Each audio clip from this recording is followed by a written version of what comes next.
Hey everybody, this is Chris Nelson at GoEngineer, and in today's video we are going to go over how we can rotate the views inside of a drawing.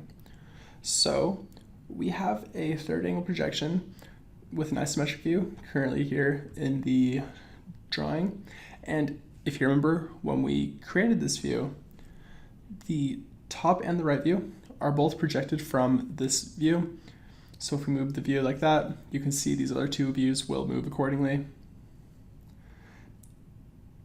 And this isometric view is also linked. We need to remember that SOLIDWORKS always uses that parent-child relationship for parts. But to rotate parts, we have this option right here, this rotate view, which rotates the model view. And if we click one of the views, so I'll click this isometric view, and then click the rotate view, we have the option to choose the drawing view angle. So I can give it a 45-degree angle, I can give it a 90-degree angle, and click apply to keep that, close it, and this view right here has now been rotated. Now keep in mind, this will not change the parts of the view that you can see. We have simply taken this view and rotated it 90 degrees. However, this starts to get a little more exciting when we use one of these parent views. When we change the main parent view, so if we use rotate view, and when we rotate it, say 90 degrees, this box will pop up that says if you rotate this drawing view, its dependent drawing views will be affected and all dimensions in some dependent drawing views will be deleted. Do you still want to rotate the drawing view? So what that means is the top view and the right view that we have are both projections based off the front view.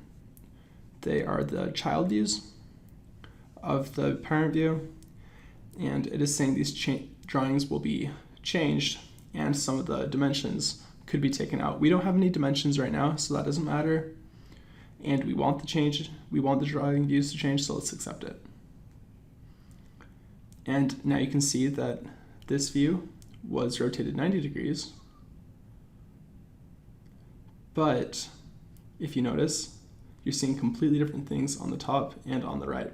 Before with the front view, we only turned it 90 degrees, but now the top view and the right view show things they didn't show at all before.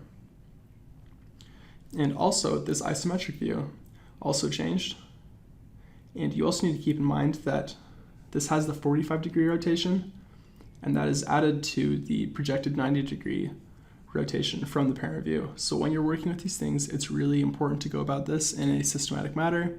For example, if you want to rotate everything by a set amount of degrees, do the parent first, and then change the other ones after it.